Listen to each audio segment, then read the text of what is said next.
mo lahat ng melon. Mag-ingat ka. Kakasasa ko lang ng kutsilyong ito. Kuya, hindi ka ba makikisama? Anong ginagawa mo rito? Sabi ni na mama at papa, nagtitinda ka raw dito. Dumaan lang para tumingin. Hoy, kuya, manugang ka na ng mayamang pamilya ngayon. Hindi bagay sa'yo ang magtinda ng melon sa kalsada. Wala akong pakialam kung pagtatawanan ako ng iba. Pero ikaw rin? Tinatawanan mo ako? Bakit kita tatawanan? Nandito ako para tulungan kang magtinda. Kuya, bagay ba sa akin ang suot ko? Ngayon, ako mismo ang tutulong sa'yo para magbenta ng melon. Mabebenta natin lahat to at makakauwi ng maaga sigurado. Mga taga-city inspector ba yan? Malamang yung mga gago mula sa Lone Wolf Gang. Buisit! Sino kaya ang mapapahamak ngayon? Ay naku, kuya, totoong mga magnanakaw na ang nandito.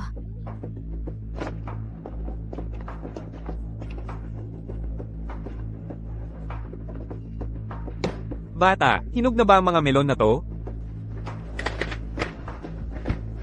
Hinog na yan. Talaga. Talaga, sinabi sa akin ng mga tauhan ko, noong huling bumili sila sa'yo, hilaw raw ang nakuha nilang melon. Ngayon, ako mismo ang susuri. Mga bata, matamis ba ang mga melon na to? Maasim. Maasim? Bakit mo kinain? Itapon nyo lahat yan. Ipagkakapuri kita. Nandoon ka pa rin, nakaupo? Magaling kang magpanggap. Para bang wala kang pakialam kahit gumuho ang bundok, ganun nga. Nagdala ka ng napakaraming tao para tumangkilik sa negosyo ko. Bakit ako matatakot? 6 na melon lahat. tig-15 libra ang bigat ng bawat isa. 70 libra lahat. I-round off natin sa 100. Mag-iwan ka ng 200 piso. Tapos linisin nyo ang kalat na to. At pwede na kayong umalis. Magbabayad daw ako, at nag-round off pa, at gusto pa kayong maglinis? Anong gagawin natin dito? Bugbugin natin siya. 200 ang gusto mo sa akin. Ako, 2 milyon ang gusto ko sa'yo. Gusto mong maglinis ng lupa ang mga tauhan ko? Ako, gusto kong lahat ng nabasag na melon sa lupa, ay dilaan mo para malinis ang sahig. May problema ka ba dyan? Walang nakakapang-inis sakin ng walang bayad. At walang nakakasingil sa akin ng protection money. Talaga. Ako ang magiging una ngayon. Tuwing sinusubukan kong mamuhay ng tahimik, may mga tangang naghahanap ng kamatayan. Hindi ba mas mabuti na mabuhay ka na lang? Anong sinabi mo?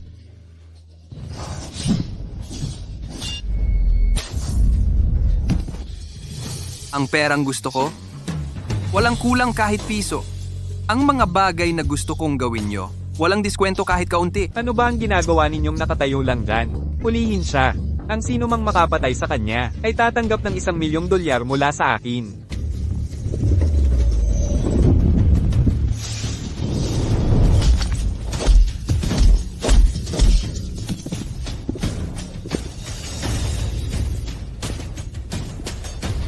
Sino ang nag-utos sa iyo?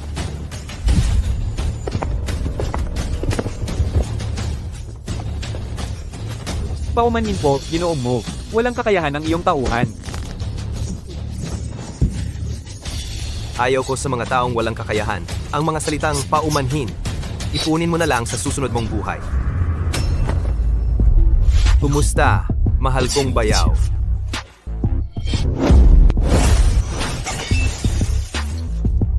Ikaw si Gui? Sinabi sa akin ng kapatid mo na sumali ka sa hukbo. Ang mga dalubhasa sa mundo ay nahahati sa 4 na antas. Langit, lupa, mistiko, at dilaw. Ang antas dilaw ay nagpapalakas ng katawan. Ang antas mistiko ay nagpapalakas ng ki. Ang iyong likas na, hindi nakikitang enerhiya ng espada, ay kayang pumatay mula sa 12 ng metro ang layo. Iyan ang rurok ng antas mistiko. Kaya pala nagawa mong makuha ang puso ng kapatid ko. Ikaw ang nag-ayos ng mga lalaking ito? Paano kung ako nga? Paano kung hindi? Ano ba talaga ang gusto mo? Ano ang gusto ko? Ang mga dragon at ahas?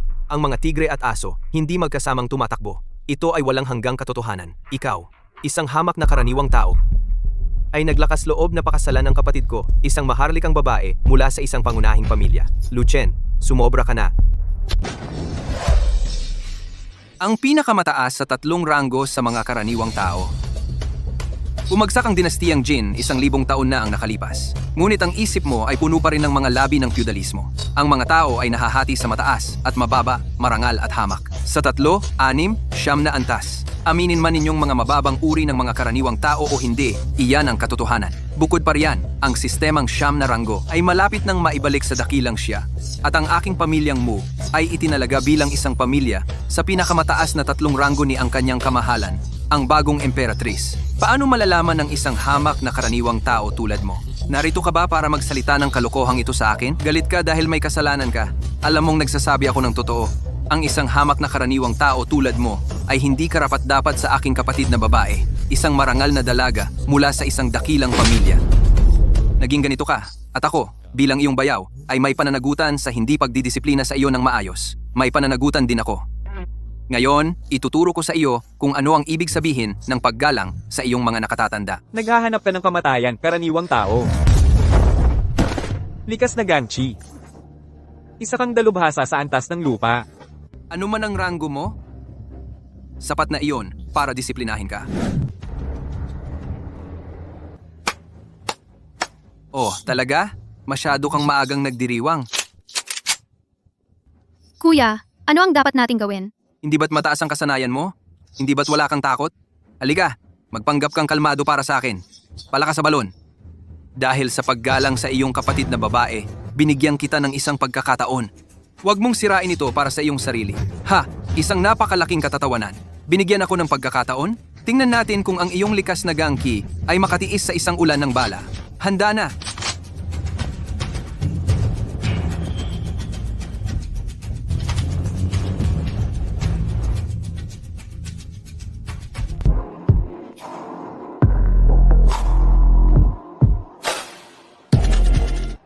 Ate, Ginoong Ye, ano ang dahilan ng pagpunta ninyo rito? Gui, pumait at pumayat ka. Marami ka sigurong pinagdaanan sa hukbo nitong mga nakaraang taon. Wala yun kumpara sa'yo. Ate, ikay isang maharlikang dalaga mula sa kilalang angkan. Ang pakikipag-isang dibdib sa isang karaniwang tao ang tunay na paghihirap. Huwag mong sabihin ang bayaw ko ng ganoon. Mabuti naman siyang mag-alaga sa akin. Kung may pagkakataon siyang mag-alaga sa iyo ng mabuti, iyon ay biyayang pinaghirapan niya sa 10 buhay. Kung babalik tayo ng ilang daang taon, ang isang karaniwang tao na katulad niya ay hindi lang ipagbabawal na pakasalan ka. Kahit na masyado siyang tumingin sa iyo ng isang beses, bubunutin ang kanyang mga mata bilang babala sa iba. Sige na, Guiyi. Magulo ang lugar na ito. Hindi ito lugar para sa mga maharlikang lahi na katulad natin na manatili. Mamaya, samahan mo ako sa mansyon para uminom. Tama si Ginoong Ye. Ang mga maharlikang lahi na katulad natin ay dapat nag-e-enjoy sa mga pagtitipon ng tula. Ang mga karaniwang tao lang ang magtatrabaho sa ganoong karumal-dumal na lugar. Fuyao? Ikaw? Kayo na munang umuwi. May sasabihin ako kay Lucien. Si.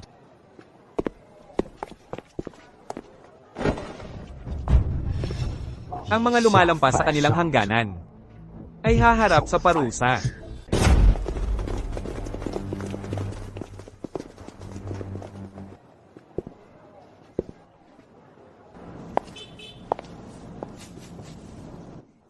Ate, Nandito ka rin pala, Sian.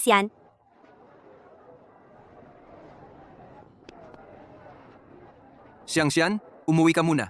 Kailangan kong makausap ang hipag mo. ate, uuwi na po ako. Dalawin niyo po kami ng kuya ko kapag may oras kayo.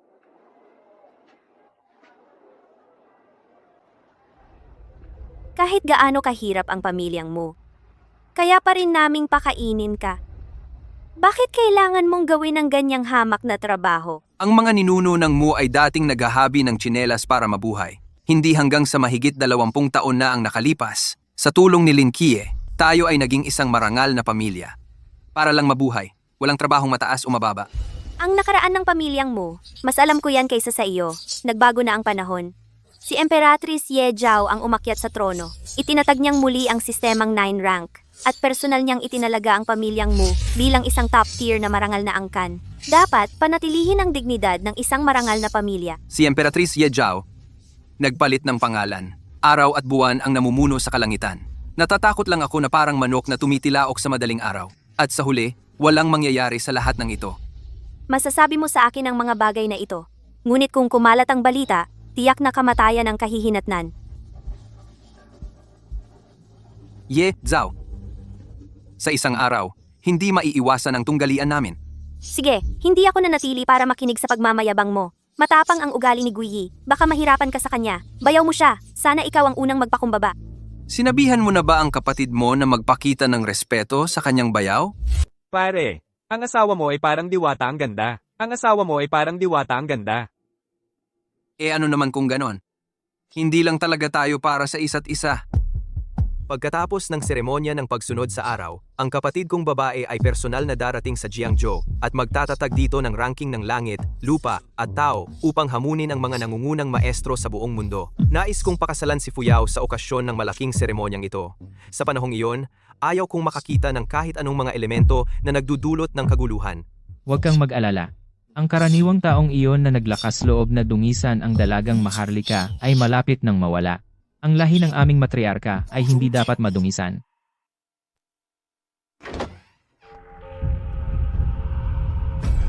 Nanay, tatay.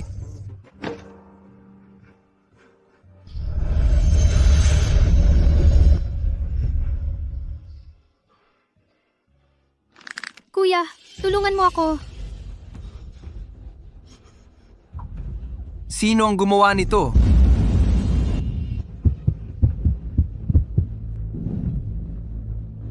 Kahit sino ka man, lumabas ka! Ito ang palad ni Buddha. Saan ka ba pupunta?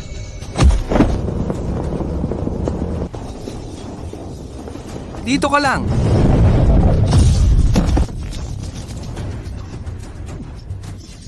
Sabihin mo kung sino ang nasa likod nito. 20 taon na ang nakalipas, biglang namatay si Lin Qiye. Matagal nang nawala ang palad ni Buddha. Sino ka? Paano mo nalaman ang palad ni Buddha? Linisin mo ang isip mo. Ako ang nagtatanong ngayon. Umakyat sa trono ang Emperatress na si Ye Zhao. Ang mga maharlikang pamilya ang kumokontrol sa mundo. Ikaw at ako ay mga langgam lamang. Kahit anong pagpupunyagi natin. Sa ilalim ng agos ng tadhana. Ang isang martial artist ay dapat magsikap ng walang pagod. Mas gugustuhin naming maging basag na jade kaysa buong tile. Hindi lang ang Emperatrice at ang mga maharlikang pamilya. Kahit pa ang mga Diyos ay bumaba mula sa langit, lalaban muna kami. Saka mag-uusap. Sayang lang ang lahat ng pagsasanay mo sa martial arts. Mas gugustuhin pang maging basag na jade. Kaysa matakot na maging buong tile. Kay gandang sentimiento, mas gugustuhin pang maging basag na jade. Kaysa matakot na maging buong tile. Mula sa kabilang buhay, ako'y magmamasid. Upang makita kung paano ka lalaban sa mga maharlikang pamilya. Ha ha ha, ang mamamatay tao ay si Mobihi ng pamilyang mo. Sa ngayon, naghihintay siya sa akin sa Langya Water Village para magulat.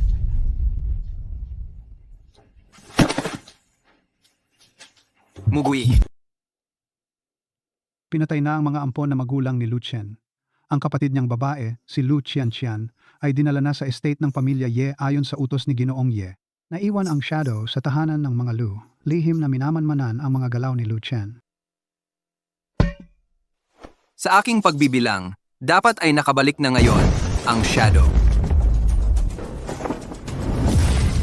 Sino ang may lakas ng loob na maging ganito ka-bold? Ikaw na hamak na magsasaka ay nakahanap pa rin ng lugar na ito.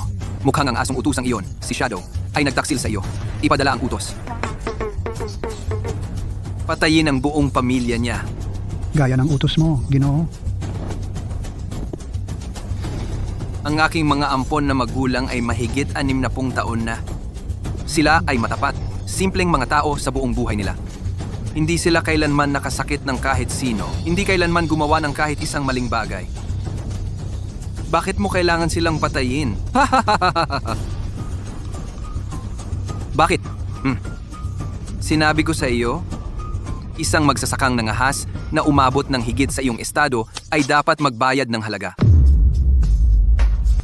Dahil sa respeto kay Fuyao, ayoko sanang bumaba sa iyong antas. Pero ngayon, ikaw mismo ang nagdala nito sa sarili mo. Tumahimik ka. Paano mo nangahas isang maruming magsasaka na banggitin ang pangalan ng kapatid kong babae?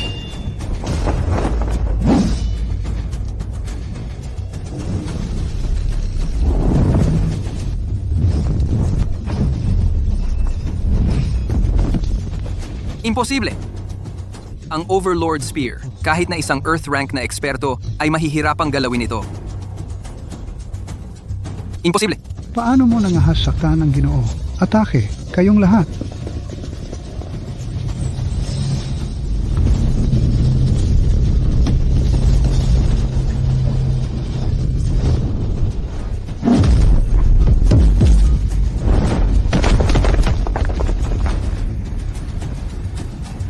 Hindi ito maaaring mangyari! Buddha's palm, unang anyo. Buddha's light emerges. Linbo. Anong sinabi mo? Binata. Ginamit niya ang Buddha's palm, ang unang galaw, ang first light of Buddha. Imposible. Ang Buddha's Palm ay eksklusibong kasanayan ng aming tagapagligtas na pamilya mo, ang natatanging teknik ni Lin Kie. Paano ito malalaman ng isang hamak na alipin? Noon, ang dating amo ay may koneksyon kay Lord Kie, ang aming tagapagligtas. Kaya naituro sa kanya ang galaw na ito, ang first light of Buddha. Nakita ko ito ng sarili kong mga mata. Talagang walang pagkakamali. Hindi ito ipinasa sa akin ng aking ama. Kundi sa iyo, isang hamak na karaniwang tao, Buisit. Buisit. ang aking martial arts ay walang kinalaman kay Mukan Tian. Magsalita ka. Nasaan si Kian Kian? Gusto mong malaman? Nasa isang kobling lugar siya. Maraming lalaki ang kasama niya. Lahat ay nasa kaligayahan. Kung magkaroon man ng kahit maliit na aksidente si Kian Kian, gagutay-gutayin kita! Hindi mo ako mapapatay. Kung papatayin mo ako, hindi mo na mahahanap si Lu Chen Chen. Hindi ka rin patatawarin ng aking kapatid na babae. Sino?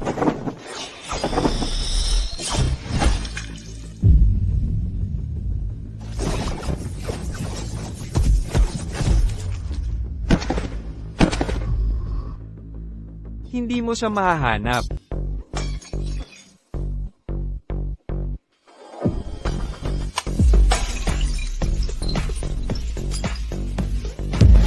Binibining Ginoo. Tapos na po.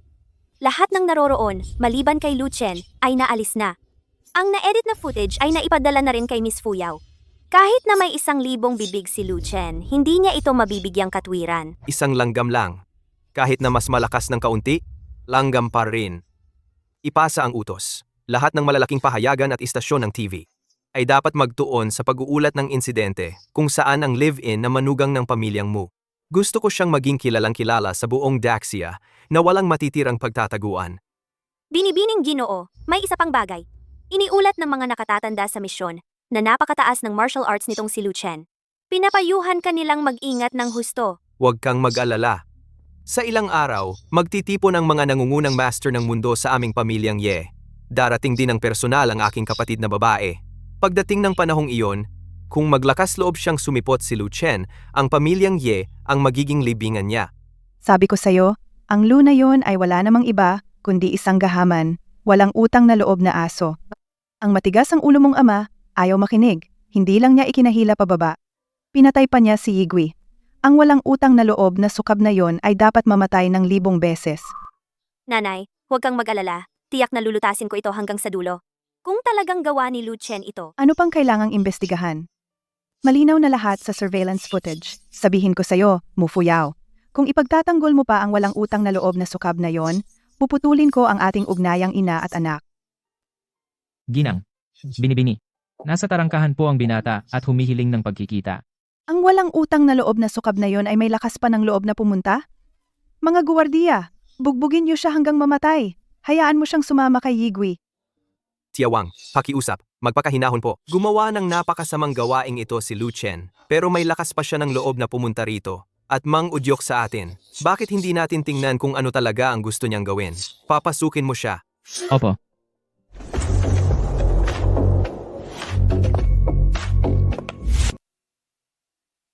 Lu Chen, walang utang na loob.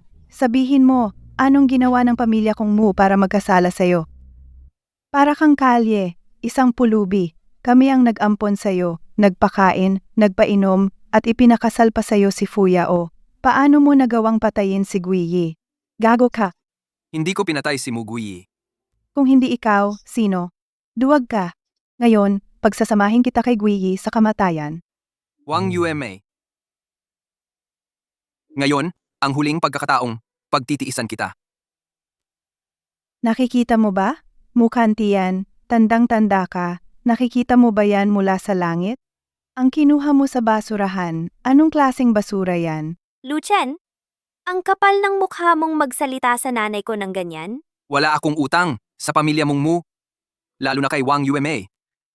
Sa halip, ang pamilya ninyong Mu ang may utang sa akin. Kung wala ako, ang pamilyang Mu ay matagal nang nawala sa mundo, mahigit 20 taon na ang nakalipas, walang natirang buhay. Mahigit 20 taon na ang nakalipas, ang ating tagapagligtas, si Lin Kie, ang nagligtas sa buong angkan nating Mu. Anong kinalaman yan sa'yo, Lucien? Anong karapatan mo para magsalita ng ganyang kabalbalan dito? Kuya Lu, bata ka palang mahigit 20 taon na ang nakalipas, di ba? Paano mo nailigtas ang pamilyang mo? Ang usapin ko sa pamilyang Mu ay wala kang pakialam. Kung sinasabi mong ako ang pumatay kay Muguyi, ipakita mo ang ebidensya. Si, gusto mo ng ebidensya? Ibibigay ko sa'yo.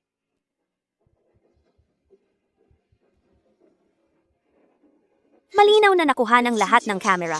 Tingnan natin kung paano mo to lulusutan.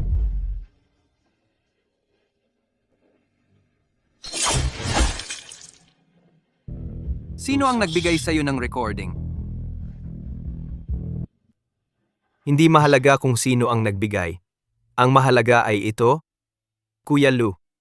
Sa harap ng ganitong hindi matatanggihang ebidensya, Ano ang masasabi mo? Ngayon naiintindihan ko na. Ikaw ang nagbigay sa kanila ng recording, di ba? ano kung ako? Ikaw ang mastermind ng lahat. Ang pagpatay ni Muguyi sa aking mga ampon na magulang, ikaw ang nag-udyok niyan. Ang mga assassin na humikayat sa akin sa Langya Waterside, ikaw ang nag-ayos niyan. Ang eksperto sa throwing knife na pumatay kay Muguyi, tao mo rin yon. Ikaw, Yefang, ang nagplano ng buong to. Kahanga-hanga ang deduksyon mo, Lu, pero hindi ito masyadong matalino. Nasaan ang ebidensya? Hindi ko kailangan ng ebidensya para arestuhin ang isang tao. At tiyak na hindi ko ito kailangan para pumatay. Lucien, hindi ko inakala kailanman na ikaw ay ganitong klaseng tao. Kahit pagkatapos kong mapanood ang footage. At kahit ngayon lang, may hawak pa rin akong kaunting pag-asa. Umaasa na ito lahat ay isang malaking pagkakamali lang. Umaasa na makakapagbigay ka sa akin ng makatwirang paliwanag. Pero sobrang nabigo mo ako. Matagal na kitang sinabihan. Ang walang utang na loob na yan ay hindi mapapalambot. Ayaw mo lang makinig. Hindi natin siya pwedeng payagang umalis ngayon. Dapat natin siyang durugin. Ito ang token na ibinigay mo sa akin noong ikinasal tayo. Ngayon, ibinabalik ko ito sa iyo. Mula sa sandaling ito, hindi ka na ang aking asawa. Ikaw na ang aking mortal na kaaway. Bawat aksyon ay may kahihinatnan. Lahat ay itinakda ng tadhana. 20 taon na ang nakalipas. Ipinagtanggol ko ang pamilyang Mu mula sa pagkalipol. 20 taon ang lumipas. Ako'y humingi ng kanlungan sa pamilyang Mu upang makaligtas sa isang nakamamatay na sakuna.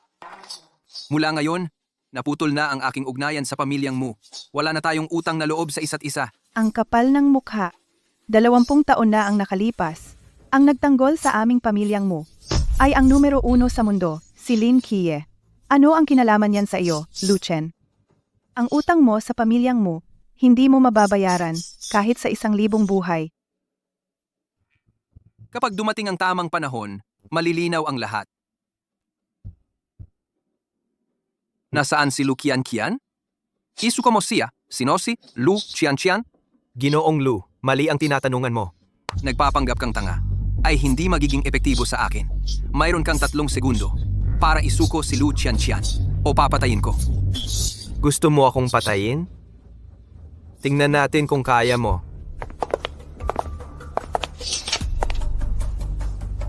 Ang mga ito ay 4 na ordinaryong katulong mula sa aking pamilyang Ye. Talunin mo sila. Saka ka magyabang. Ito ang 4 na babaeng mandirigma ng plum, orchid, chrysanthemum, at bamboo. Narinig kong sila ay mga Pixuan rank masters. Kapag sabay-sabay silang lumaban, kahit isang ordinaryong di-rank master ay mahihirapan. Mukhang tapos na ang lalaking iyon mula sa pamilyang mo. Kung gusto mong patayin ang binata, kailangan mong patunayang karapat-dapat ka. Bakit hindi ko mahugot ang espadang ito? Ano pang hinihintay mo? Ginoo, ako? Parang hindi ko makontrol ang aking espada.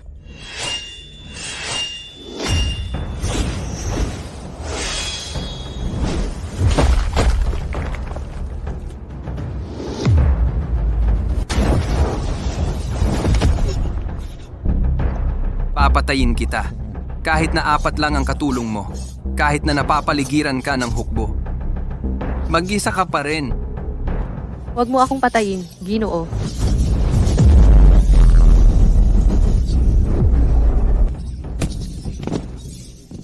Magagawa mong patayin ako? Tiya na mamamatay si Lu Qianqian? Pakawalan mo siya.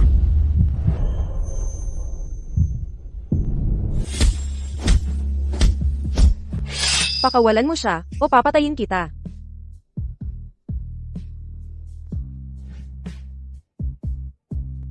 Fuyaw, ano pang hinihintay mo? Itong walang utang na loob, ang pumatay sa kapatid mo.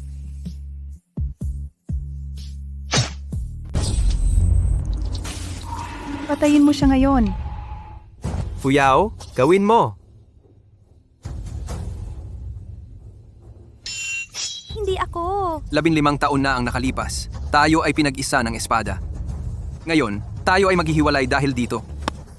Bawat sanhi ay may bunga. Lahat ay kapalaran. Ye Fang, isipin mo na ang iyong ulo ay nakakabit pa sa iyong leeg sa ngayon. Ingatan mong mabuti si Lu Qianqian. Sa loob ng 3 araw, pupunta ako sa pamilya Ye para kunin siya. Kung kahit isang buhok sa ulo ni Lu Qianqian ay masaktan, wawasakin ko ang buong pamilya Ye bilang ganti.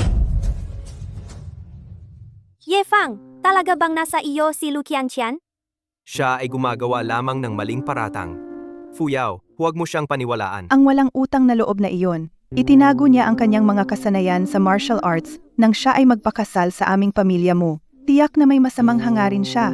Ginoong Ye, kailangan mong mag-ingat sa loob ng 3 araw. Huwag kang mag-alala, Your Highness. Walang sino man sa mundong ito ang makakawasak sa buong pamilya Ye. Bukod pa rito, sa loob ng 3 araw, ang aking kapatid na babae ay uuwi rin para gisingin ang kanyang kamag-anak. Tingnan natin kung anong mga alon ang kanyang magagawa sa ilalim ng banal na kapangyarihan ng kanyang kamahalan.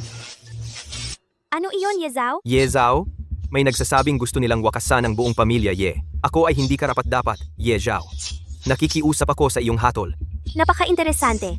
Sa loob ng 3 araw, ako ay muling magtatatag ng langit, lupa, at banal na ranggo sa estate ng pamilya Ye. Ang pinakadakilang mga master sa mundo ay magtitipon doon, naghihintay sa aking utos. Gusto kong makita kung anong uri ng master ang makakalaban sa buong mundo ng mag-isa. Magaling! Sa iyong pamamahala, Ye Zhao, ako ay makakapagpahinga ng maayos. Ye Fang, tandaan mo ito. Mula ngayon, tatawagin mo akong Your Majesty. Your Majesty. Pakita ka!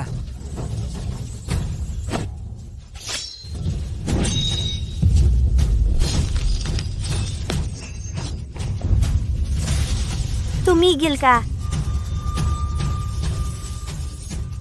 Anong pakay mo? Sino ka? Bakit hindi kita kilala?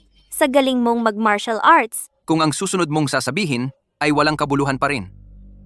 Hindi ka na muling makakapagsalita.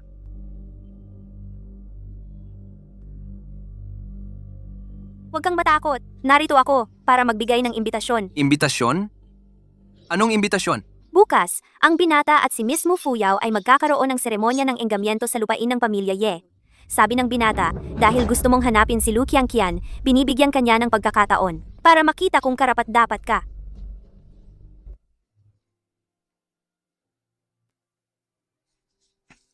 Tatlong araw pa lang ang nakalipas mula nang mamatay si Muguyi at si Mu Fuyao ay sabik na mag-asawa ulit. Bumalik ka at sabihin mo kay Ye Fang. Naroroon si Lu Chen bukas ng tanghali. Hindi pa man lamang lumalamig ang katawan ni Guiyi. Ako naman, ang kapatid niya, ay magkakasal na. Ang pag-aasawa ay kapalaran ng mga anak sa prominenteng pamilya tulad natin. Matagal ka ng gusto ni Binata Ye. Kung hindi nadaya ng ama mo si Lu Chen, noon ka pa sana naging young mistress ng pamilyang Ye. Maaaring biglaan ang engagement na ito, ngunit hindi ka sisisihin ni Guiyi mula sa kabilang buhay. Kapalaran? Anong klaseng kapalaran ito? Dumating na ang mga pinuno ng mga angkan na Kui, Wang at Li.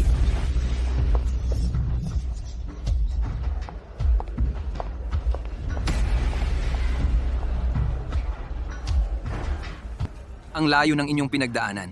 Isang malaking karangalan talaga ito para sa angkan ng Ye. Masyado po kayong mapagpuri, binibining Ye. Sa kasalukuyang panahon, ang angkan ng Ye ang walang duda na nangungunang dakilang angkan.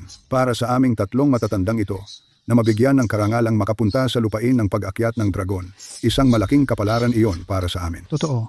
Narinig ko na ngayong araw, narito ang kanyang kamahalan upang muling itatag ang langit, lupa at banal na ranggo. Mula ngayon, ang lugar na ito ay hindi lamang lupain ng pag-akyat ng dragon, kundi pati na rin ang banal na lupa para sa lahat ng martial arts. Isang lugar talaga ng napakalaking prestihiyo. Hahaha! Pinaparangalan ninyo ako ng ganyang papuri. Ako, si Ye Fang, ay nahihiya. Binibining Ye. Narinig ko na may nagmayabang na isang baliw na pupunta siya rito ngayon upang isumbong ang angkan ng Ye at hamunin ang lahat ng mga master sa ilalim ng langit. Totoo yan. Sinabi ng loko-lokong iyon na darating siya sa tanghali ngayong araw upang panagutin ang angkan ng Ye. Bagaman hindi ako partikular na magaling, hindi ko hahayaang insultuhin ng sinuman ang angkan ng Ye. Naghanda na ako ng mga kailangan, mga kagalang-galang na pinuno ng mga angkan. Maaari ninyong panoorin ang mga pangyayari kasama ko. Hindi ko inakalang may mga has na mga way sa angkan ng Ye matapos ang pag-akyat ng kanyang kamahalan. Talagang hindi pa narinig iyan. Gusto kong malaman kung sino ang taong ito. Haha, sana lang ay may kasanayan siya. Nakakahiya kung agad siyang durugin ni Binibining Ye. Dumating na ang mga pinuno ng mga angkan na Jia, Shi, at Xie. Dumating na ang mga diwata mula sa islangang Panglay. Dumating na ang akademya ng Hauran. Dumating na ang mga madre abadesa mula sa bundok Emei. Si Lu Chen ng Jiangzhou ay narito upang kumatok sa inyong pinto. Si Lu Chen ng Jiangzhou ay narito upang kumatok sa inyong pinto. Ang walang utang na loob na hamak na iyon ay talagang naglakas loob na pumunta. Ayos lang. Ipadala ang utos. Magpatuloy ayon sa plano.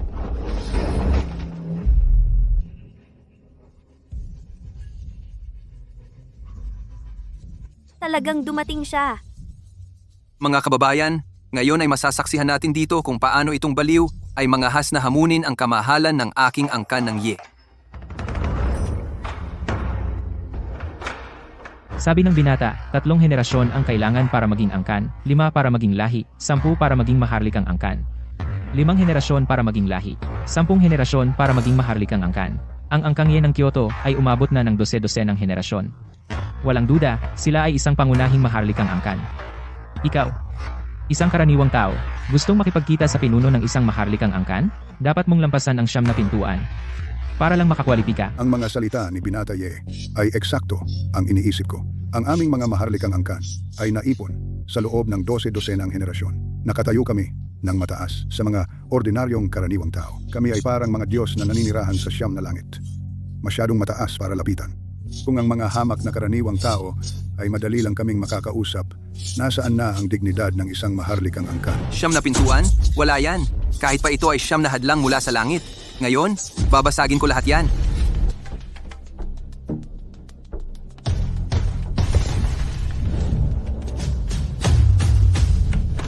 Ang 18 arhat ng Shaolin. Ang 18 arhat ng templo ng Shaolin. Totoo. Ang 18 arhat ng templo ng Shaolin. Kapag nagtulungan ang 18, maaari nilang buuin ang Arhat Formation. Kahit na isang master sa rurok ng Earth Realm ay maaaring mapigilan. Binata Ye, ang mga ganoong katatapang na mandirigma. Nagsisilbi lang bilang mga tagabantay ng unang pintuan. Hindi ba't sayang ang talento? Kahit ang leon ay gumagamit ng buong lakas para hulihin ang kuneho, siya ang nagsabi ng matapang na pahayag na iyon. Dapat siyang maging handa na mabigo sa pinakaunang pintuan.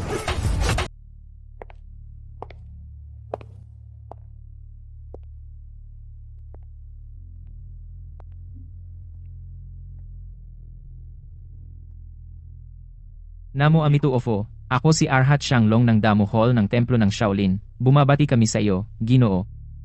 Hahadlangan mo ako? Hindi ko naman gustong hadlangan ka, Ginoo. Ngunit lubusan kang kinakain ng galit. Mapanganib ito para sa lahat, pati na sa iyo, mangyaring umurong ka na. Isang mongheng tumalikod na sa makamundong pagnanasa. Nagpapakatuta sa mga dakilang pamilya. Ang angkan ng Ye ang angkan ng ama ng kasalukuyang emperador ng tao.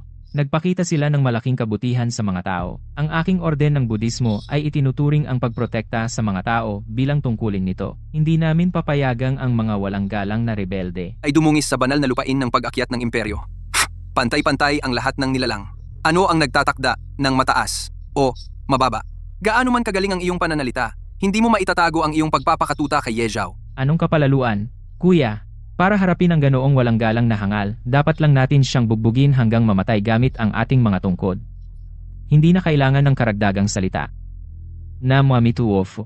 Yamang desidido na ang iyong isip, Ginoo, ang hamak na mongheng ito ay hindi na mag-aaksaya pa ng hininga. Mangyaring ikaw ang umatake.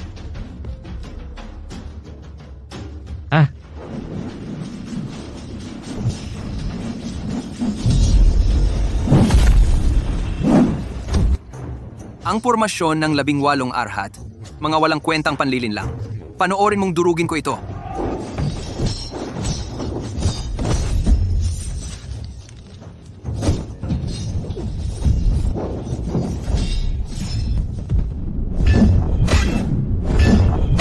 Naubusan na siya ng mga paraan. Ganap siyang walang magawa laban sa pormasyon ng mga arhat. Sa sandaling lumapag siya, tapos na siya. Nakakalungkot. Akala ko magkakaroon tayo ng tunay na palabas. Nakakabigo. Nag-ayos si Ginoong Ye ng siyam na pagsubok. Mukhang hindi na magagamit ang natitirang 8. Talagang nakakahinayang.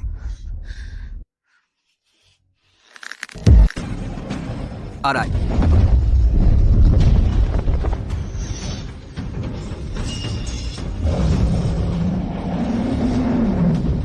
Umalis ka sa daan.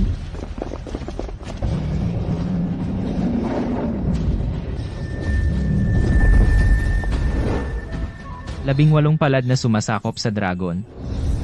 Talagang 18 palad na sumasakop sa dragon. Ikaw ang tinatawag na arhat na sumasakop sa dragon. Gagamitin ko ang 18 palad na sumasakop sa dragon laban sa iyo. Tila bagay. Ginoo, pambihira ang iyong kasanayan, kaya pala may lakas ng loob kang pumunta ng mag-isa. Gayunpaman, ang abang monghe ko ay pinagkatiwalaan ng isang tao. Kailangan kong gampanan ang aking tungkulin. Wala akong magagawa kundi saktan kami.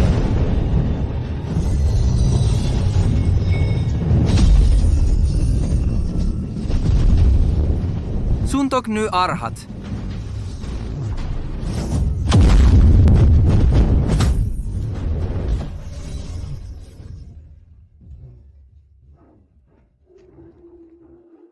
Amituofo. Ginoo, napakalalim ng iyong lakas loob, bihira sa mundong ito. Ang abang monghe ko ay malayong mas mababa. Ang unang pintuang ito, hindi ko na ito kayang pigilan. Maari kang magpatuloy. Ako'y sumusuko. Ang 18 palad na sumasakop sa dragon pala. Ang teknikang palad na iyon ay nawala ng mahigit 20 taon. Paano niya ito nalaman? Baka hindi ninyo alam ito. Si Lucien na ito ay minsang nagpakasal sa pamilya mo. Nasiyahan siya sa matandang patriarka, si Mu Kantian, at natuto ng maraming malalalim na martial arts. Flying high. Tama ba? Ang walang utang na loob na yon. Itinatago ang kanyang kakayahan, mapanlinlang na intensyon. Ang matanda ko ay nauto niya. Ganun pala. Ang matandang si Mu Kantian. Noong araw, may koneksyon siya sa numero 1 sa mundo, si Lin Kie. Magkakilala sila. Marami siyang natutunang malalalim na martial arts. Kaya hindi nakakagulat na alam niya ang 18 palad na sumasakop sa dragon. Kahit na alam niya ang 18 palad na sumasakop sa dragon, ang ikalawang pagsubok na ito, hindi niya ito madadaanan ng basta-basta.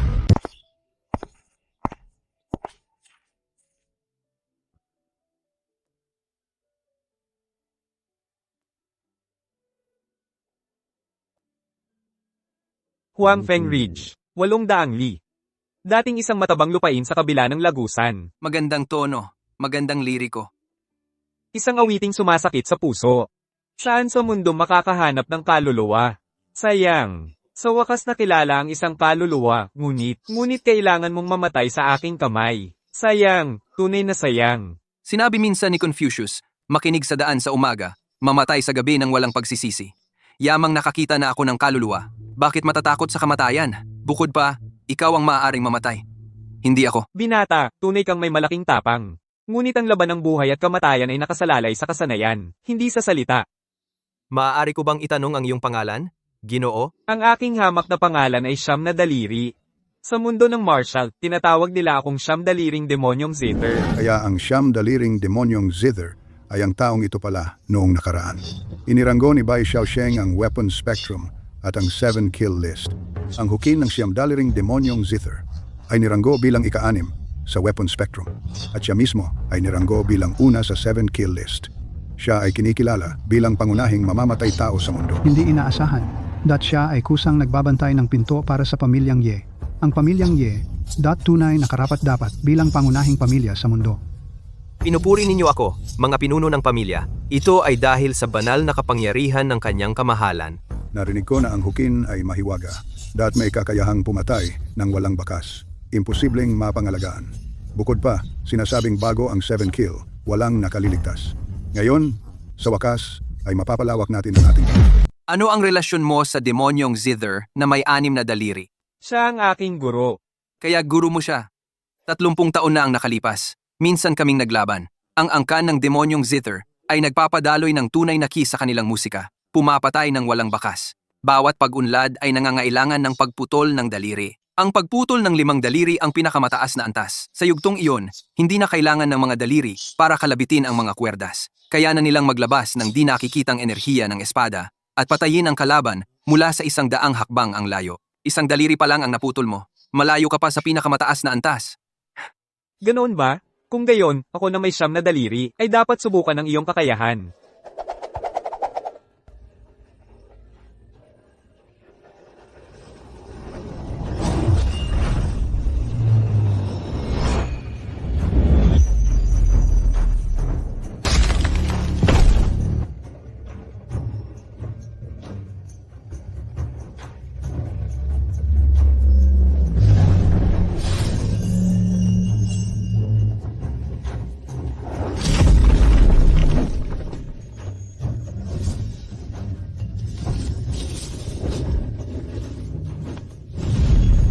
Pumuputol ng metal at jade. Napakalakas ng di nakikitang enerhiya ng espada. Karapat-dapat ang kilalang reputasyon. Sabi nila, ang demonyong Zither na may 9 na daliri ay may isa pang galaw. Ang tagapagwasak ng larangan ng hari ng Zither. Kapag inilabas na, puno ang kalangitan ng enerhiya ng espada. Parang 1,000 kawal na sumasalakay sa larangan. Imposibleng iwasan. Kahit ang pinakamahusay na kasanayan sa pagiging magaan ay walang silbi. Hindi pa alam ng tangang ito. Ang susunod, swerte na niya kung makaligtas siya ng walang galos. Hindi masama ang kasanayan mo sa pagiging magaan. Pero dito na nagtatapos ito.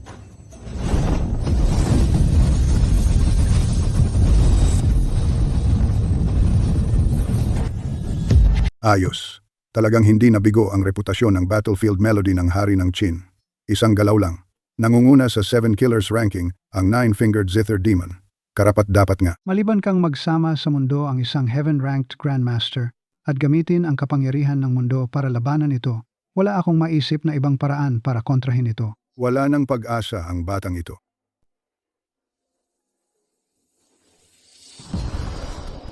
May 30% ng aura ng 6 na daliri.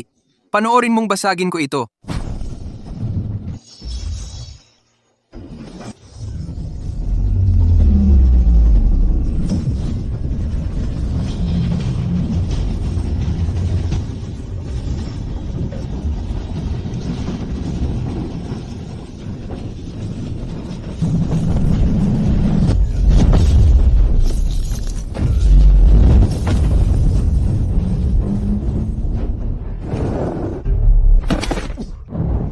Anong klaseng teknik ito? Ang Lion's Roar Technique, isang sikretong hindi kailanman ipinamana ng esoteric Buddhist sect. Ito pala ang pangunahing sikretong teknik na nakabase sa tunog sa buong mundo. Kaya pala natalo ang 9-fingered Zither Demon.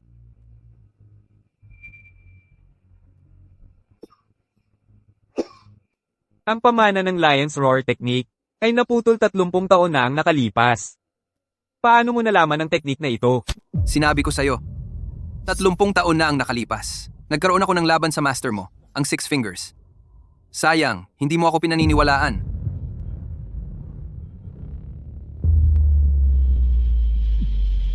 Ikaw nga siya. Ha, ganun pala. Ganun nga. Hindi kahiya-hiya ang matalo sa'yo. Ha, talagang walang kahiya-hiya. 30 taon na ang nakalipas. Nakalaban niya ang 6-fingered Zither Demon. Kakaiba. Parang nasa 20s lang ang edad ng lalaking ito. Paano kaya posible? Patriarch Kui, huwag kang lokohin ng batang ito. Ang background niya, walang mas nakakaalam kundi ang pamilya mo ko. 26 ang edad niya ngayong taon. Iyan ang tunay na katotohanan. Ang six-fingered Zither Demon, parang naalala na niya ang isang bagay. Talagang kakaiba. Panatag kayo? Lahat. Ang pagdaan sa ikalawang pagsubok ay walang kahirap-hirap. Kahit sino siya. Kahit ang isang dakilang immortal ay bumaba mula sa langit. Ngayon, dapat niyang ipakita ang pagkatao niya ng masunurin. Dumating ang Master Jue King ng Mount Emei.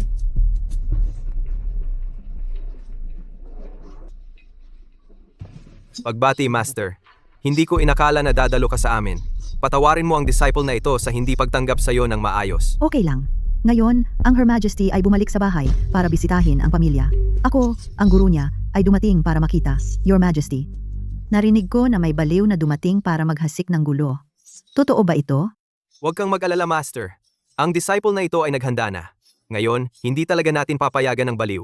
Abala ang royal procession ng Her Majesty the Empress. Master, umupo ka at magmasid ng tahimik.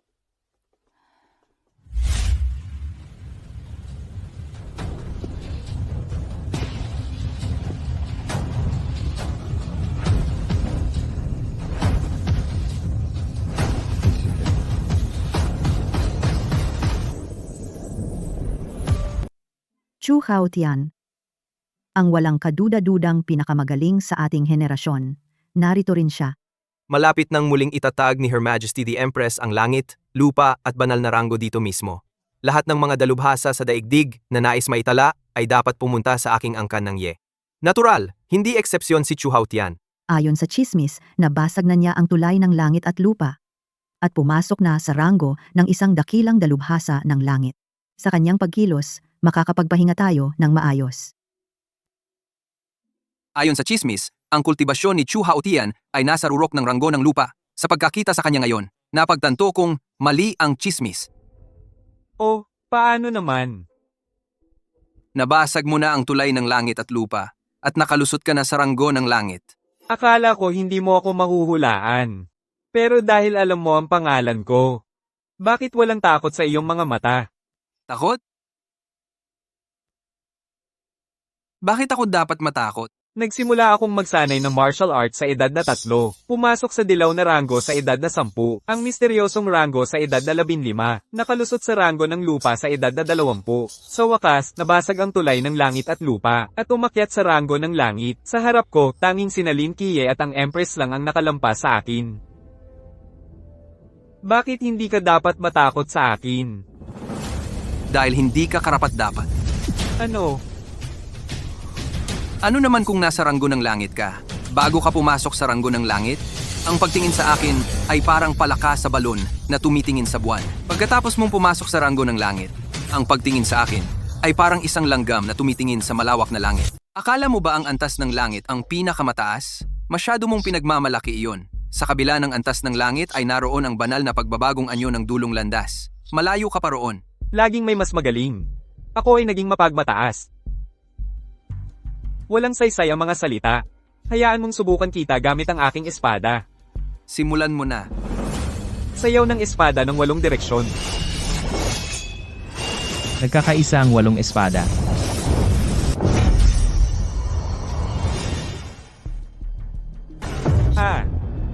Imposible. Ang aking metalikong hininga ng espada ay kayang pumutol ng ginto at jade. Paano ito nangyari? Kung ito lang ang kaya mo, humayo ka. Hindi mo ako mapipigilan. Patawarin mo ang aking paglapastangan. Hindi ko makokontrol ang susunod na galaw. Mag-ingat ka, Ginoo. Pag-isahin ang langit at lupa. Pagsasama-sama ng espada. Hindi masama. Isang dragon ng hininga ng espada. Kahanga-hanga ang pagsasama-sama ng espada. Kaya pala siya ang itinuturing na pinakamagaling sa kabataan. Pambihira ang talino ng batang ito. Maaari pa siyang umasenso sa hinaharap. Mas curious ako sa binatang ito. Napakalakas ng kanyang kapangyarihan. Ngunit wala siyang reputasyon noon. Talagang hindi kapani-paniwala.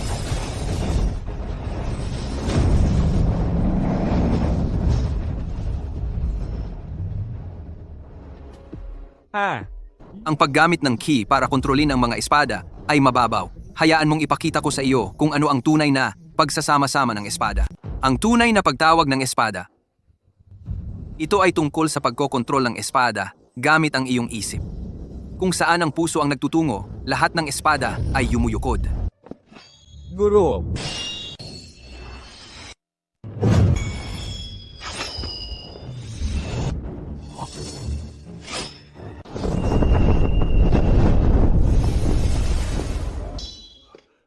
Pero iyon ang numero unong espada sa ilalim ng langit, ang makalangit na espada. Totoo. Narinig kong ang espadang ito ay pag-aari ng kanyang kamahalan, ang Emperatrice. Bakit ito narito? Malalim ang kapangyarihan ng kanyang kamahalan. Ang kanyang pag-unawa sa landas ng espada ay umabot na sa isang antas na hindi kayang isipin. Para sa kanya, damo, kahoy, kawayan, o bato ay maaaring maging espada. Hindi na niya kailangan ng mga panlabas na bagay. Ang ganoong antas ay talagang isang bagay na dapat hangarin. ang makalangit na espada. Narito rin siya.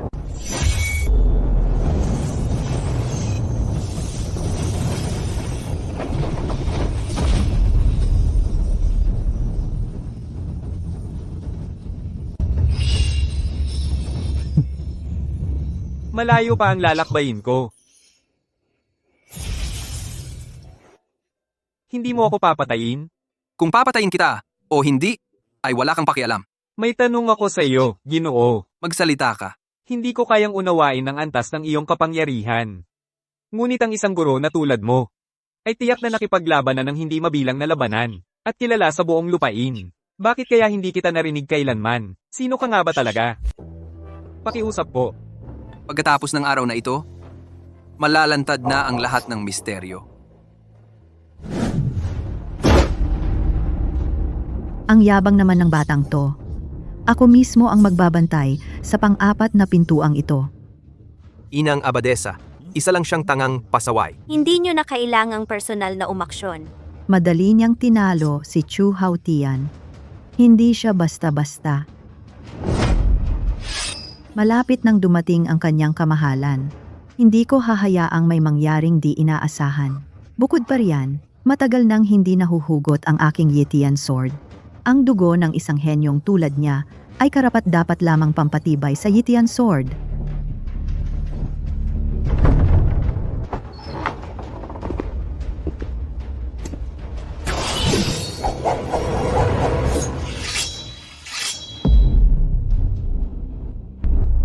Ang Yitian Sword.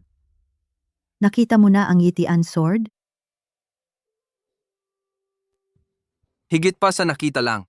Kataas-taasang pinuno ng mundo ng martial arts, ang banal na Yitian sword, nag-uutos sa lahat sa ilalim ng langit at walang may lakas ng loob na sumuway.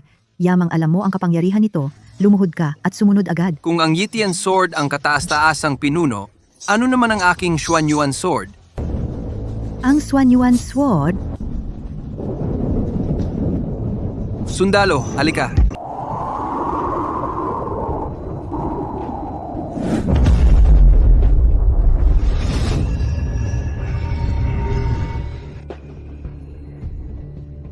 Anong nangyayari sa Zuan Yuan Sword?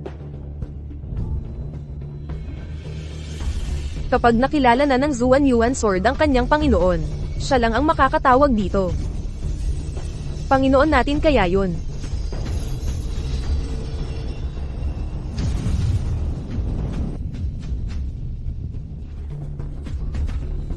Anong nangyayari? Saan napunta ang Zuan Yuan Sword?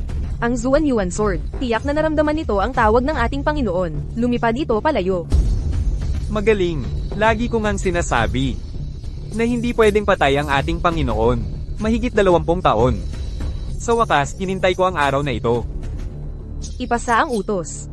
White Tiger, Black Tortoise, 7 Killers, ang 4 na dakilang leyon. Maghanda sa unang antas ng labanan. Maghintay ng karagdagang utos.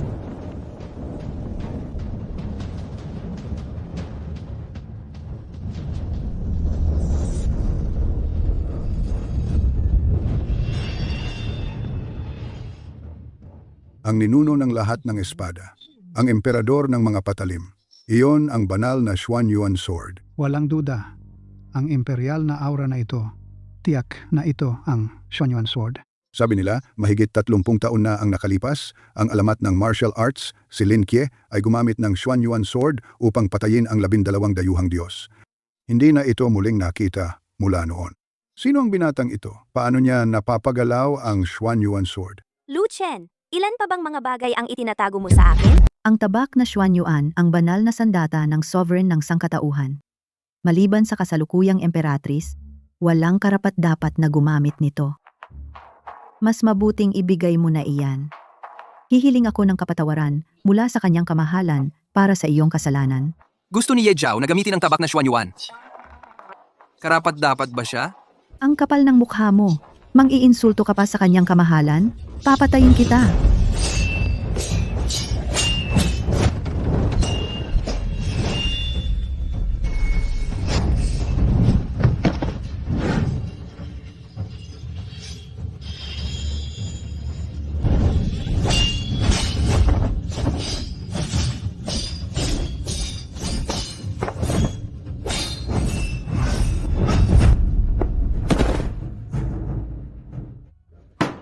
Ang walang utang na loob na iyon.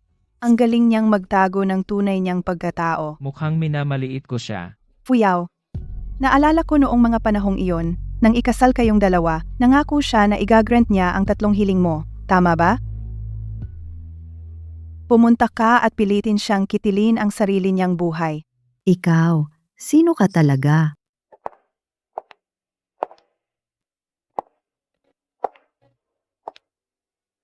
Anong ginagawa mo rito? Sa kasal nating 3 taon na ang nakalipas, binigyan mo ako ng 3 jade dagger. Sinabi mong tutuparin mo ang 3 hiling ko sa hinaharap. Naninindigan pa ba ang pangakong iyon? Siyempre. Mabuti? Para sa unang hiling, gusto kong gamitin mo ang dagger na ito at itusok mo sa sarili mong dibdib. Ito ba ang gusto mo?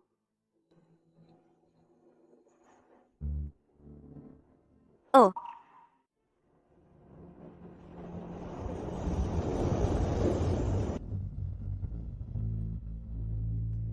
Mabuti. Pagbibigyan ko ang hiling mo.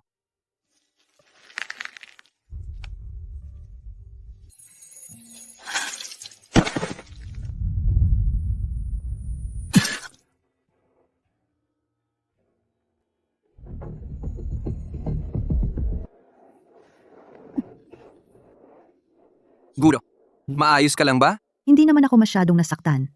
Ang mas mahalaga kung paano mapipigilan ang salot na ito. Malapit nang dumating ang kagalang-galang na emperatris. Kung makakaabala siya sa marangyang pagdalaw, karapat dapat tayong mamatay ng 1000 beses. Ang lakas ng taong ito ay bihira sa mundong ito. At bukod pa, hawak-hawak niya ang banal na espada ng Xuanyuan. Sa panahon ngayon, maliban sa ilang mga dakilang tao, wala yata makakapigil sa kanya. Ang ilang mga dakilang taong iyon ay nakatuon sa pagpapalakas at bihirang lumabas sa mundo. Mahirap yata silang makarating dito sa tamang oras. Huwag kayong mag-alala. Ngayon, bibisita ang kagalang-galang na emperatris sa kanyang pamilya. Isang malaking pangyayari ito para sa buong mundo. Ang ilang mga dakilang taong iyon, 1 o 2 sa kanila, ay narito na rin. Ang ika-5 tagabantay na ito ay isa nga sa kanila. Sino ang dumating? Hayaan mong ito ay maging lihim muna. Malalaman mo rin agad.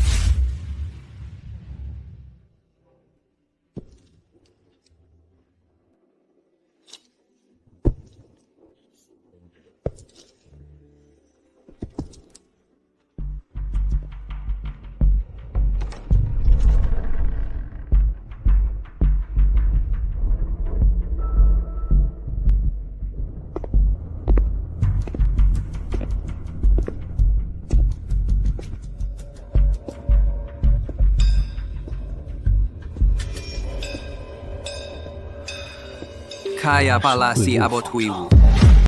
Ang galing talaga ni Ginoong Ye. Abbot Huiwu, ilang taon na ang nakalipas. Ipinahayag niya ang kanyang pag-iisa upang pagbulay-bulayin ang Ultimate Heavenly Gate. Sino ang mag-aakalang personal siyang darating? Paano kung magagawa ang ganoong impluensya? Ang kanyang kamahalan, ang emperatris, ang nagpadala ng liham at inimbitahan ang banal na monghe. Kahit sa kanyang rurok, si Lu Chen ay hindi makakapantay sa banal na mongheng Huiwu. Ngayong siya'y malubhang nasugatan. Wala siyang pagkakataon. Tapos na ang lahat. Ang ipis na yon, ang walang utang na loob, sa wakas ay mamamatay na.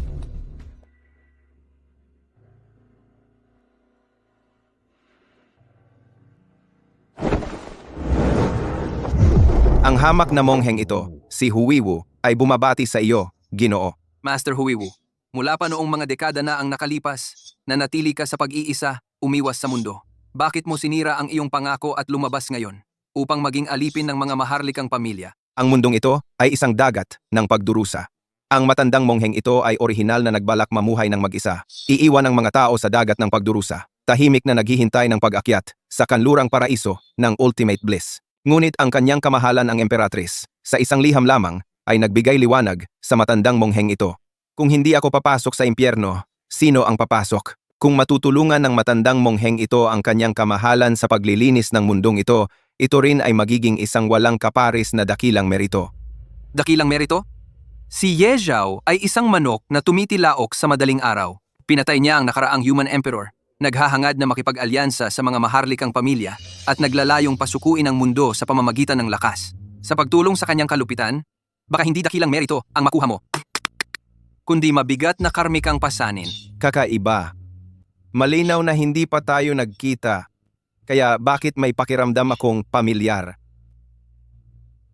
Hindi yan dapat pag-usapan sa mga dayuhan.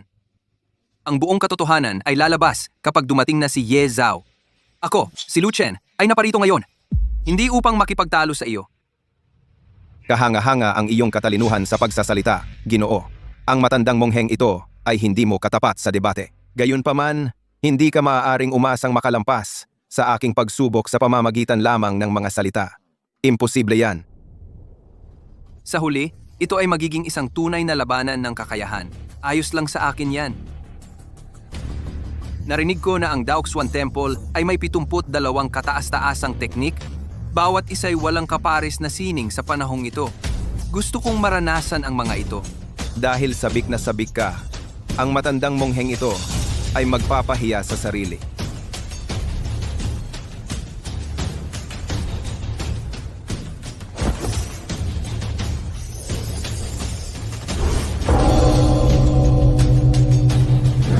Ang daliri ng pagpitas ng bulaklak. Kahanga-hanga. Ang teknikong daliri ng pagpitas ng bulaklak ni Abbot Huiwu ay umabot na sa kataas-taasang kaharian kung saan ang lahat ng bagay ay maaaring maging sandata, ang pinakamataas na antas ng kasanayan. Talagang kahanga-hanga. Mabait si Abbot Huiwu. Hindi siya direktang gumamit ng lakas, nais lamang niyang takutin ang hamon sa kanyang banal na kasanayan. Sana'y hindi masayang ang kanyang mabuting hangarin. Ang Buddha ay pumipitas ng bulaklak, ngumiti si Kasyapa. Ang daliri ng pagpitas ng bulaklak ay maaaring mukhang mahinahon, ngunit ito ay nagpapalago ng pinakamalakas at matigas na puwersa. Nagkaroon din ako ng konting karanasan dito. Pakiliwanagan mo ako, pare. Bukod sa daliri ng pagpitas ng bulaklak, ang Hanging Temple ay mayroon ding daliring maha. Mayroon ding daliring tara ng gabi at daliring walang hugis na pagnanakaw. At ang dakilang daliri ng karunungang hindi nakapirmi.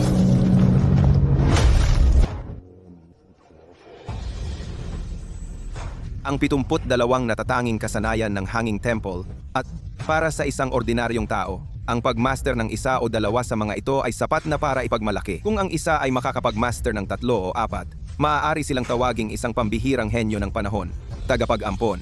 Ikaw ay basta na lamang nagpakita ng 5 pamamaraan ng daliri. Ang iyong kaalaman at likas na talino, tunay na humanga sa matandang mongheng ito. Gayunpaman, ang inyong kamahalan, ang Emperatrice, na hawak ang mandato ng langit, wala akong magawa kundi lumabag sa galang.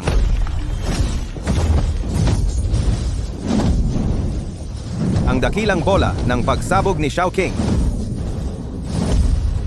Ang pamamaraan ng espadang sumusunog ng kahoy. Ang palad ng prana.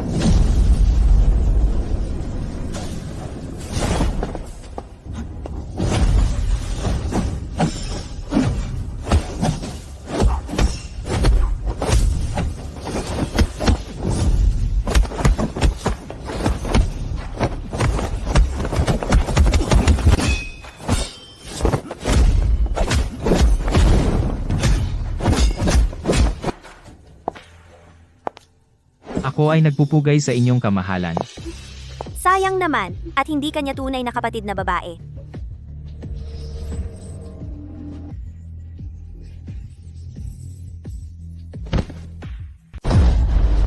Simula pa noong 5 anyos pa lang ako, nagpra-practice na ako, nagtraining ako sa Hanging Temple, at araw-araw akong nag-aaral ng masigasig, walang tigil. 60 taon na akong ganito.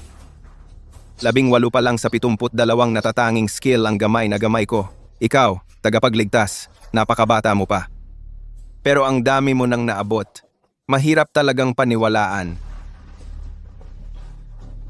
Ang landas ng martial arts ay magkakaugnay sa pinakamataas na antas. Kung sapat na ang taas ng iyong realm, hindi lang 72 natatanging skill, kahit 720 natatanging skill, kaya mo pa rin gamitin ng walang hirap. Ang ganoong realm, hindi ko talaga ma-imagine. Kapag naabot mo na ang ultimate path, baka kaya mo na akong pigilan ng kaunti. Pero ngayon, malayo ka pa roon. Amitabha Buddha, bagamat ikaw, tagapagligtas, ay hindi masukat, ngunit ang abang mong monghe ay pinagkatiwalaan ng kanyang kamahalan, kaya hindi ako basta-basta susuko. Pinipilit mo akong patayin ka. Bagamat magaling ka, ngunit para patayin ng abang mong monghe, hindi ganoon kadali. Galit ka. Kahit si Buddha ay umuungal na parang leon. Kung ganon, ipakita mo ang tunay mong kakayahan.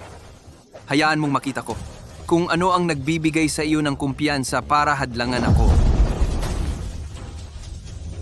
Kung gayon, kailangang magpakasuwail ang abang mong monghe.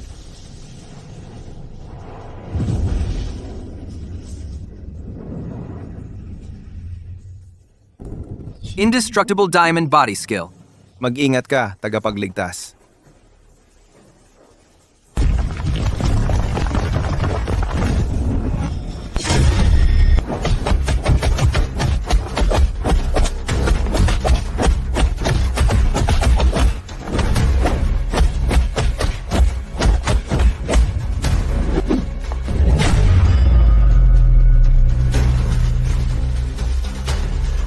Hindi ko inakala na ang teknik ng katawang brilyanteng hindi masisira ni Huiwu ay umabot na sa ganitong antas. Nilinang ng panloob at panlabas na bumubuo ng isang perpektong kabuuan.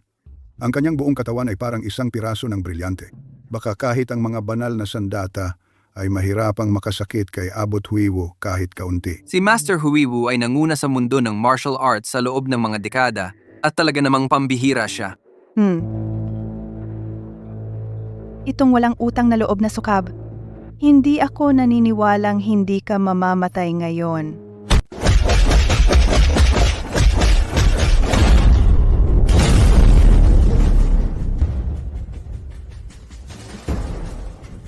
Ang teknikang hindi masisirang katawang diamante ay talagang napakalakas.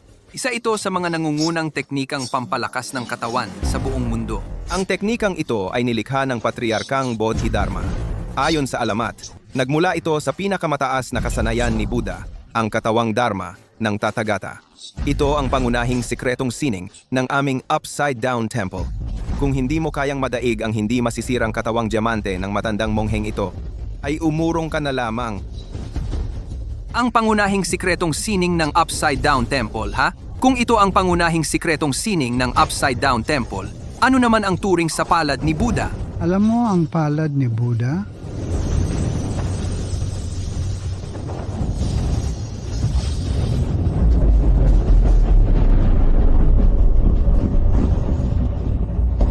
Lahat ng Buddha ay nagpupugay.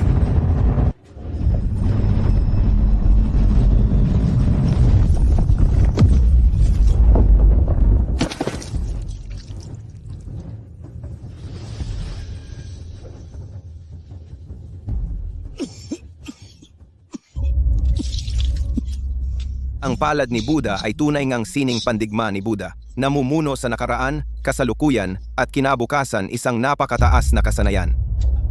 Labis na humanga ang matandang mongheng ito.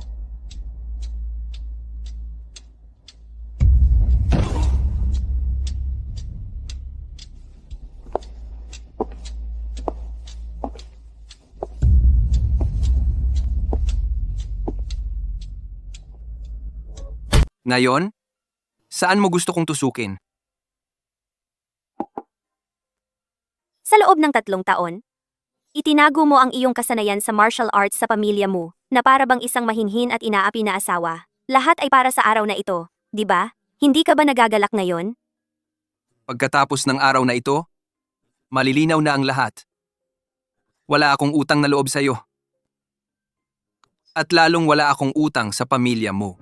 Wala kang utang sa akin? Alam mo ba kung gaano karaming kahihiyan ang tiniis ko para sa'yo sa 3 taon nating pagsasama? Ang galing-galing mo! Bakit ka nagtago sa likod ko? At pinapanood lang akong apihin. At si Gui, bakit mo kailangan siyang patayin? Kahit na anong sama niya, kapatid ko pa rin siya. Karapat dapat mamatay si Mugui. Kung buhay pa siya ngayon, papatayin ko ulit siya. Sige, kung ganito nga ang sitwasyon, pakikuha rin ang pangalawang patalim na ito.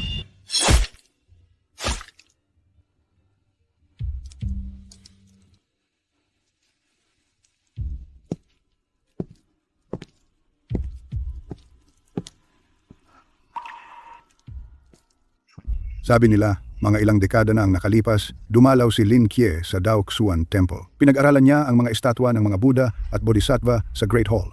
At mula roon, naunawaan niya ang matagal nang nawalang Buddha's Palm Technique na namamayani sa nakaraan, kasalukuyan at hinaharap. Mula noon, siya hindi matatalo sa ilalim ng langit.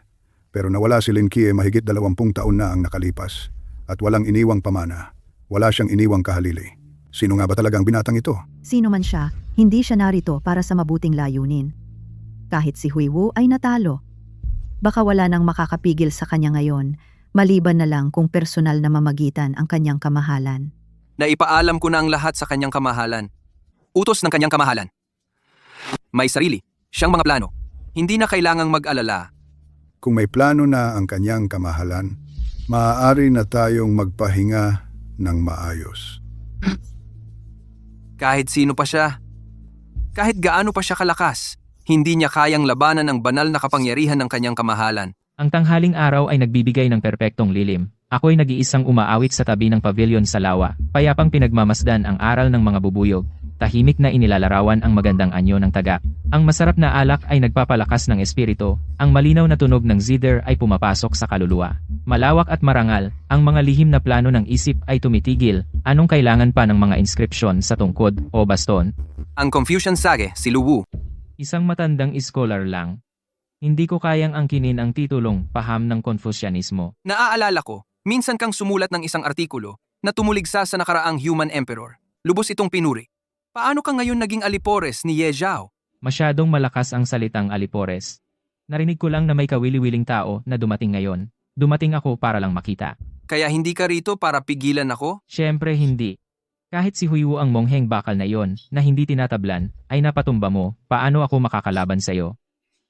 Lu Wu, mahigit 20 taon na ang nakalipas, talagang hindi ka nagbago. Mahigit 20 taon na ang nakalipas. Nagkita na tayo? Siyempre. Ginoo, nagbibiro ka lang sa akin. Mahigit 20 taon na ang nakalipas, sanggol ka pa lang noon. Paano tayo nagkaroon ng nakaraan? Malalaman mo rin. Kung gayon, hayaan mong subukan ko ang iyong tibay.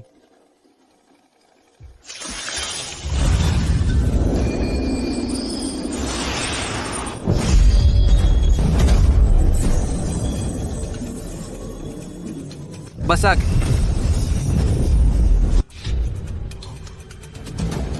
Salita ay nagiging batas. Kay Chu Haotian, mayroon kang pagtitipon ng espada. Sa Heartless noon, mayroon kang banal na espada ng Xuanyuan. Kay Hui Wu, mayroon kang pagpupugay ng lahat ng Buddha. Sa akin, mayroon kang salita ay nagiging batas. Mayroon pa bang sikretong manual na hindi mo pa nabasa? Ang librong itinatago mo sa ilalim ng iyong unan, ang Mongheng Dengkao, hindi ko pa nabasa iyon. Paano mo nalaman iyon?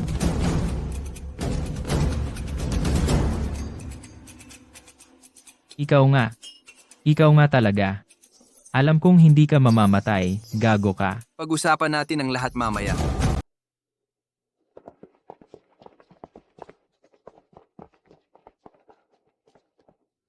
Nangangahas ka pang magpakita? Hindi ka ba natatakot na patayin kita rito mismo? Kung wala kang pakialam sa buhay ni Lu Xiangxian, sige, subukan mo.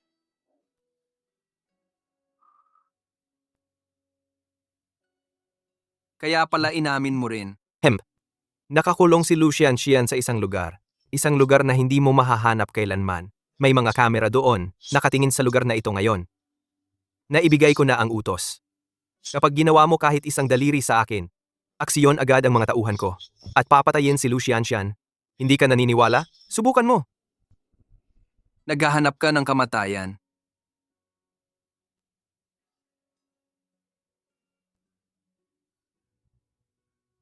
Yifang, anong nangyayari? Hindi ba't sinabi mo? Wala sa'yo si Lu Xiangxian? Bakit mo ako nilinlang? Si Gui ang nagdala kay Lu Xiangxian dito. Sabi niya, kailangan niyang bantayan ko ito. Natakot ako baka mag-isip ka ng masyado. Kaya hindi ko sinabi sa'yo. Si Gui? Bakit gagawin iyon ni Gui? Malinaw naman, ayaw niyang hadlangan ka ng lalaking ito. Ikaw. Ang ibig mong sabihin, ang mga ampon na magulang ni Lu Chen, talagang pinatay ni Gui. Wala akong alam diyan. May 3 pabor ka pang utang kay Fuyao. Isa ang hindi pa natutupad. Gusto kong itusok mo ang patalim na ito sa iyong puso. O kung hindi, mag-uutos ako ngayon din. Patayin si Lu Xiangxian. Huwag! Yefang, hindi mo pwedeng gawin ito. Tumahimik ka. Ito ay tungkol sa kaligtasan ng ating pamilya. Wala kang karapatan dito. Nabayaran ko na ang lahat ng utang ko sa iyo.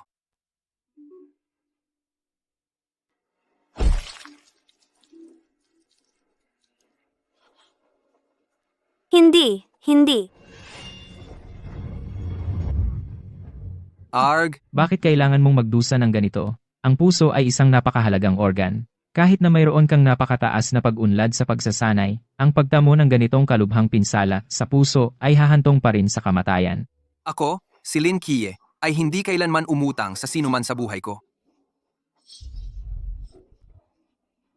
Kaya ikaw pala si Lin Kie. Kaya pala. Imposible iyon. Imposible. Ikaw nga ba talaga si Lin Kie?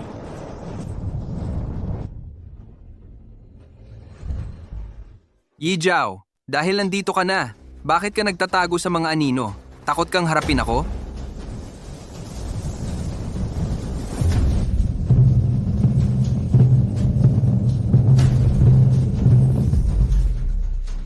Ate. Mahal na hari. Mahal na hari. Tumayo ka. Salamat po, mahal na hari.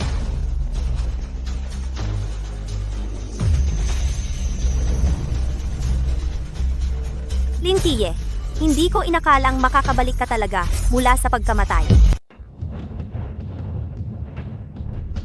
Hinahamon mo ba ang aking banal na batas? Harapin mo ang mga kahihinatnan.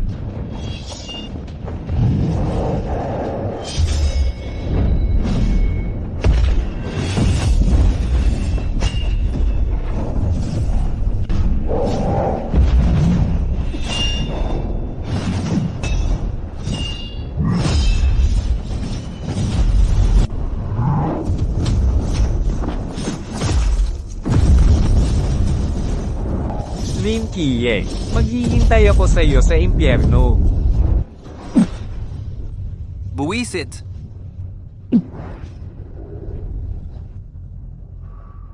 Malakas ang lason na ito. Kie, anong nangyayari? Malamang nakalason ako sa isang kakaibang bagay. Mingyue, ipaalam mo kay Bai Autu? Atasan ang 4 na lehiyon na magpatuloy sa pagsulong. Paubusin ng magaan na impanterya ang natitirang kaaway. Ang Heaven Reliant Sword. Bakit? Bakit pa kita tinuruan ng martial arts? Tinuruan kita ng martial arts. Ibinigay ko sa iyo ang karangalan. Ibinigay ko sa iyo ang katayuan. Bakit? Kahit na nakatayo ako sa ibabaw ng 10,000, nasa ilalim pa rin ako ng iyong mga paa. Kapag wala ka na, saka lang ako tunay na maghahari ng walang katulad. At maging ang nag-iisang emperatris sa kasaysayan.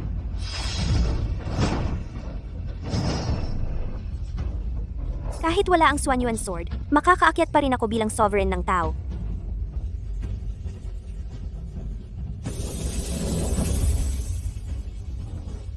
Anak ko, anak ko.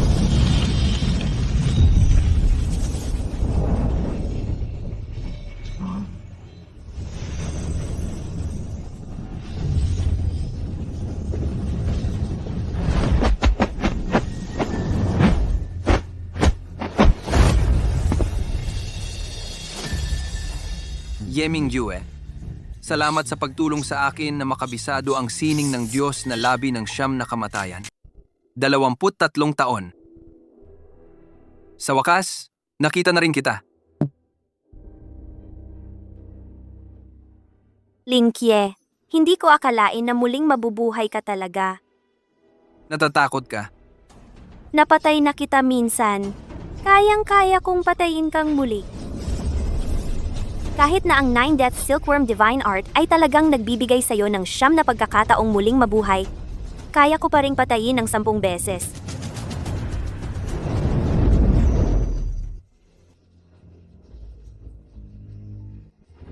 Luchen! Luchen! Namatay na rin siya sa wakas. Makakapaglibang na tayo, hahaha. Itong batang babae. Ilang araw ko na siyang hinahabol. Ngayon, sasapat-sapatan ko na ang gusto ko sa kanya. Hahaha. Aray, Aray! Aray!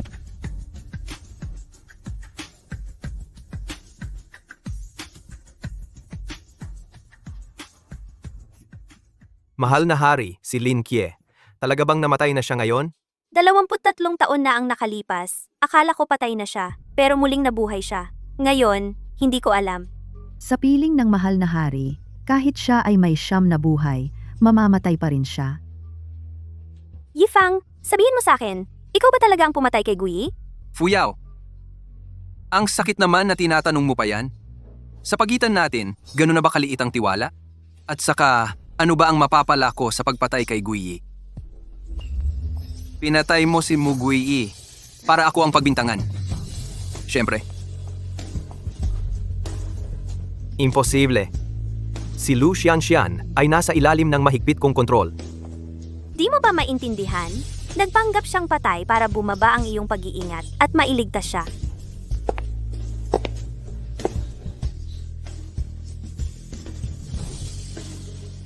Paano namatay si Muguyi? Plano lahat yan ng binata. Kanyang hinikayat si Muguyi na patayin ang 2 matanda ng angkan ng Lu. Pagkatapos, nang hanapin ng binata ko si Muguyi, may mga tao siyang nakahanda sa pag-ambush at pinaslang si Muguyi para mapagbintangan ang binata ko. Kalokohan. Putang ina. Gagapasin ko ang bibig mo.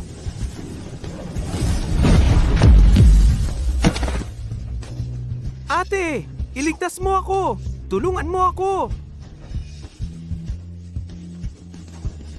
Talagang pambihira ang 9 Death Silkworm Divine Art. Di katakatakang ginugol mo ang kalahati ng lakas mo noon para pag-aralan ito.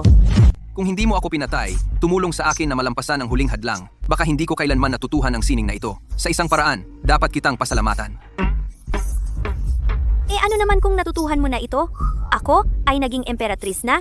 Ang buong kaharian ay nasa ilalim ng aking kapangyarihan? Gaano man kalakas ang iyong kapangyarihan, kaya mo bang labanan ang buong mundo?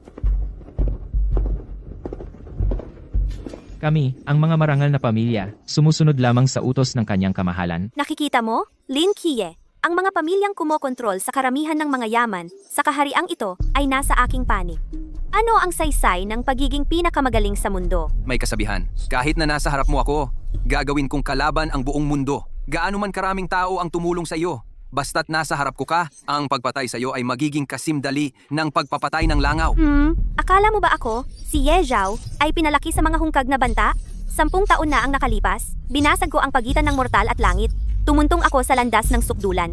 Ngayon, ang aking imperial na langit ay walang hanggan. Ang aking banal na sining ay perpekto na. Umakyat na ako sa mythical realm. Nakatayo ako sa iyong antas. Akala mo, mapapatay mo ako? Pangarap lang yan. Yamang ganito ka kumpiyansa, maghain tayo ng isang galaw bawat isa. Isang galaw para magpasya ng panalo. Ano sa tingin mo? Sige, gusto kong masaksihan ang iyong sining ng Diyos na labi ng 9 na kamatayan.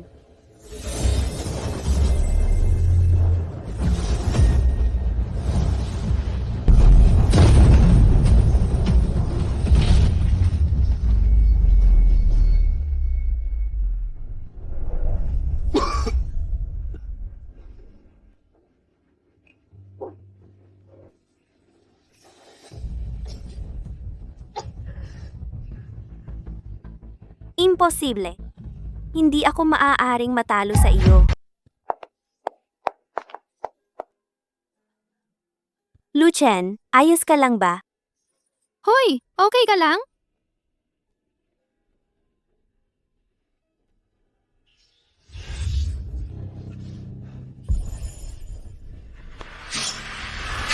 Tumabi ka!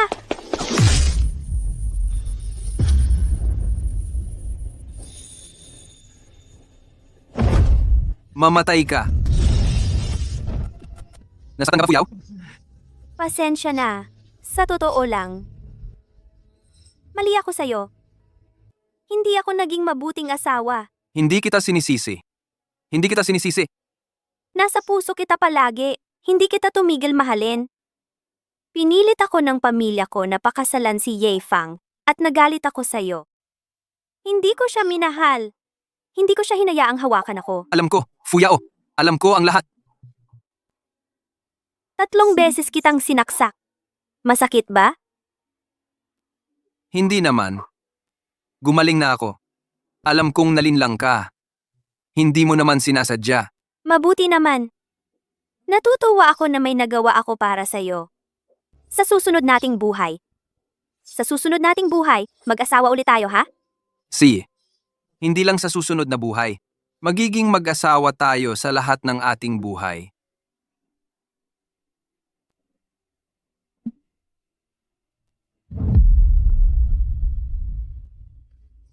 Fuyao! Fuyao! Hindi! Fuyaw, anak ko. Anak ko. Paano? Paano nangyari ito? Kung hindi dahil sa iyo, masamang babaeng ito, hindi sana nailigaw ng iba si Fuyao. Karapat dapat kang mamatay. Ayaw kong mamatay. Aray.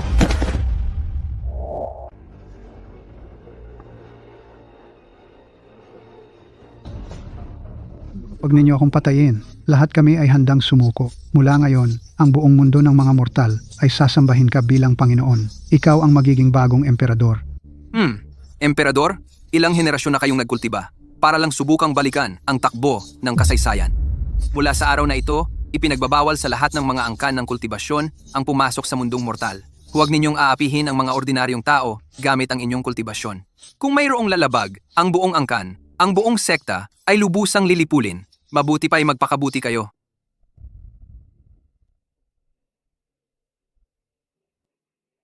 Siyan, tara na.